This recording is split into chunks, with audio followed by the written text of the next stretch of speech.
धन धान्य से भरी नौका लेकर के पहुंचा नाव को नदी के किनारे पर रोक कर पूजन में व्यस्त राजा रानी के पास गया। प्रणाम कर विनती करते हुए बोला कि हे राजन, आप इतने भक्ति भाव से किस देवता का पूजन करते हो? तब राजा कहने लगे कि हे साधु बनिया, श्री सत्यनारायण भगवान का पूजन कर रहे हैं और यह पूजन पुत्रादि प्राप्ति के लिए कर रहे हैं। सत्यनारायण किसी को निराश नहीं करते हैं। सब कुछ जान लेने के बाद में साधु बनिया खुशी खुशी अपने घर पहुंच गया। घर पहुंच करके अपनी लीलावती को बताया कि यदि हमारे घर संतान हुई तो हम भगवान सत्यनारायण का पूजन करेंगे। इस प्रकार हंसी खुशी में कुछ समय बीत गए। कुछ समय के बाद में लीलावती गर्भवती हो गई और 10वें महीने में रत्नरूपी कन्या का जन्म दिया।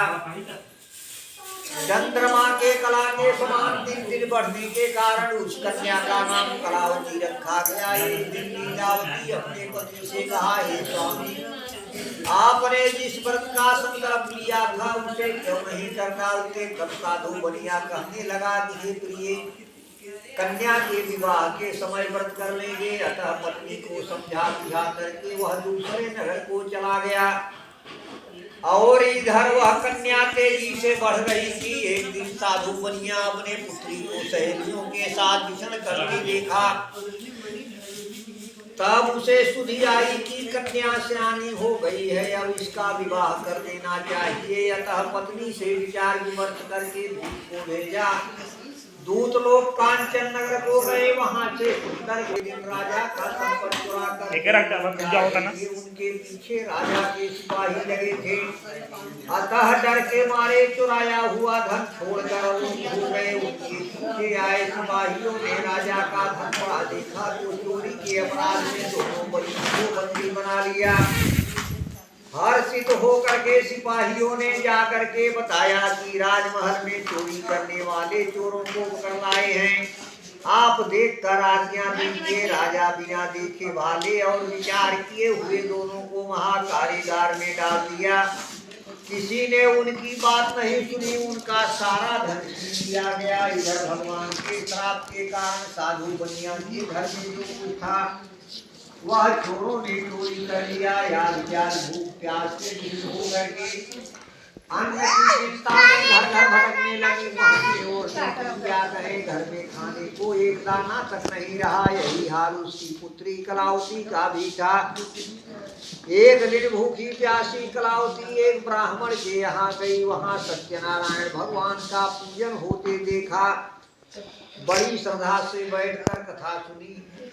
रात को घर लौटी तब उसकी माता कहने लगी, हे पुत्री, इतनी रात्रि हो गई, अब तक तू कहाँ थी? तेरे मन में क्या है? तब कलावती ने अपने माँ को बताया कि मैंने एक ब्राह्मण के घर में सार्व मनोरथ सिद्ध करने वाला व्रत देखी हूँ। मैं भी वही थी और बड़ी श्रद्धा पूर्वक कथा सुन रही थी। कन्या की बात सुन करके उसे तुरंत याद आया कि हमारे पति ने व्रत करने का संकल्प लिया था किंतु आज तक नहीं हो सका। हो सकता है इसलिए हम लोग कष्ट भोग रहे हैं।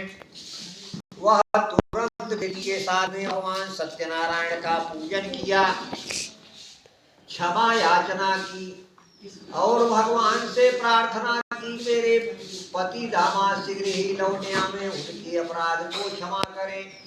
लीलावती द्वारा किए गए व्रत और प्रार्थना सुनकर के भगवान सत्यनारायण प्रसन्न हो गए। उसी रात स्वप्न में राजा चंद्रकेत को आज्ञा दिया कि बंदी गृह में पड़े हुए दोनों बनियों को छोड़ दिया जाए।